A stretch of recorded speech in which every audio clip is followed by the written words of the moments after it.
আসসালামু আলাইকুম, কেমন আছেন আপনারা? আজকের যে রেসিপিটা দেখাবো একঘেয়েমি স্বাদ যেরকম দূর করবে, মুখে এনে দিবে তৃপ্তি, অসাধারণ টেস্টি শুটকি দিয়ে এই কাঁঠালের বিচি এবং ডাঁটা রান্নার এইভাবের পদ্ধতিটা একবার তৈরি করে খেলেই বুঝতে পারবেন মুখের স্বাদ লেগে থাকবে এবং সবসময় বারবার তৈরি করে খেতে চাইবেন। তো সবার প্রথমে আমি কাঁঠালের বিচি এভাবে কেটে নিয়েছি। তো এভাবে করে কেটে নিয়ে এখন আমি পানি দিয়ে সিদ্ধ করে নিব। কাঁঠালের বিচি সুসিদ্ধ হলেই তরকারির স্বাদ বহুগুণে বেড়ে যায়। কভার করে সিদ্ধ হতে থাক। এখানে আমি লইট্টা শুটকি 4টা কেটে ধুয়ে নিয়েছি। এখন আমি পানি দিয়ে আধা সিদ্ধ করে নিচ্ছি। পানিটা একটু বেশি করে আমি যেভাবে দিলাম এভাবে দিবেন, তাহলে যখন আমরা শুটকিটা ছেঁকে নিব তখন শুটকির পেটের ভিতরের ময়লাগুলোও চলে যাবে। তো বড় ছিদ্রের স্ট্রেনারে আমি ছেঁকে নিলাম।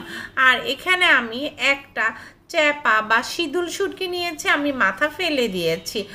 আর নিয়েছি ইলিশ শুটকি। ইলিশ শুটকিটা আমি কেটে ধুয়ে নিয়েছি। 10 মিনিট ইলিশ শুটকি ভিজিয়ে রেখেছিলাম যাতে লবণটা কমে যায়। এদিকে কাঁঠালের বিচি সিদ্ধ হয়ে গিয়েছে। দেখুন, আমি চামচ দিয়ে এভাবে ভেঙে দিলেই বুঝতে পারছেন যে এটা সিদ্ধ হয়ে গিয়েছে। এই পর্যায় থেকে যদি আমরা নিয়ে রান্না করি তখন আরও সিদ্ধ হবে আর খেতে লাগবে দারুণ। এই পানিটা কিন্তু ফেলা যাবে না, এই পানি দিয়েই রান্না করব। আর এই যে এখন আমি হাঁড়িতে তেল দিয়ে দিয়েছি, আর তেলের মধ্যে পেঁয়াজ ভাজি করে নিচ্ছি। 1 মুঠ রসুন আমি এভাবে ফালি করে কেটে নিয়েছি। রসুনটাও আমি হালকা ভাজি করে নিচ্ছি। এখানে আমি এখন হলুদ গুঁড়ি দিয়ে দিচ্ছি। হলুদ গুঁড়ি দিয়ে আমি একটু নেড়ে নিচ্ছি, তাহলে সুন্দর কালার আসবে। আর রসুন বাটা দিয়ে ভাজি করার সময় ছিটাও পড়বে না। তো আমি এখন রসুন বাটাটা দিয়ে দিলাম।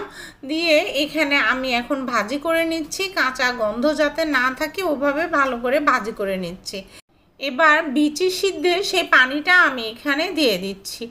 তো এই পানিটা দিয়ে আমি কষিয়ে নিচ্ছি সমস্ত উপকরণের সাথে।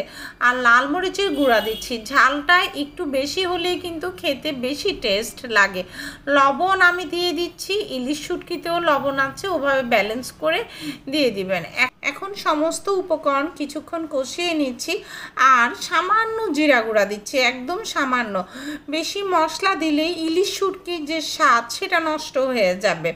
তো কিছুক্ষণ কষানো হলেই এখন কাঁঠালের বিচিটা দিয়ে দিলাম। কাঁঠালের বিচি দিয়ে নেড়ে নিচ্ছি, সব কিছুর সাথে মিক্স করে নিচ্ছি। একটা চ্যাপা শুটকি আমি নিয়েছিলাম, সেই চ্যাপা শুটকিটা দিয়ে দিয়েছি। আর দেখুন, আমি খুন্তি দিয়ে এভাবে থ্যাতো করে নিচ্ছি, ভেঙে দিচ্ছি। তো আর বাকি যে 2 রকমের শুটকি, লইট্টা শুটকি আমরা সিদ্ধ করে নিয়েছিলাম আর ইলিশ শুটকি, সেগুলো দিয়ে মিক্স করে দিচ্ছি।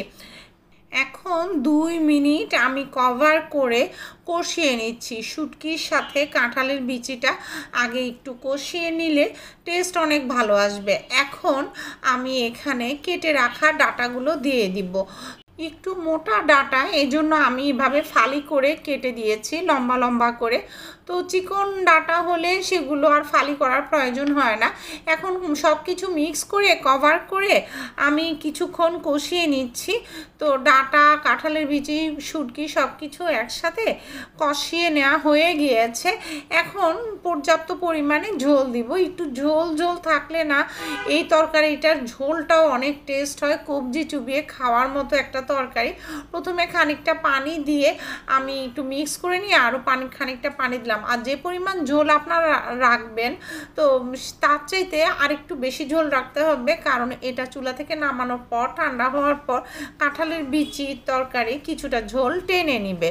তো দেখুন, আমি কভার করে কুক করে নিয়েছি, সব কিছু একদম সুসিদ্ধ হয়ে গিয়েছে। কাঁঠালের বিচিটা দেখুন আগে সিদ্ধ করার পর এখন আরও কতটা সফট হয়েছে, আর এখন খেতে অস্থির স্বাদের লাগবে। কাঁঠালের বিচির তরকারি যখনই রান্না করবেন তখন যখনই অনেক বেশি সফট করে রান্না করবেন দেখবেন এর স্বাদ যে কী পরিমাণ বেশি হয়।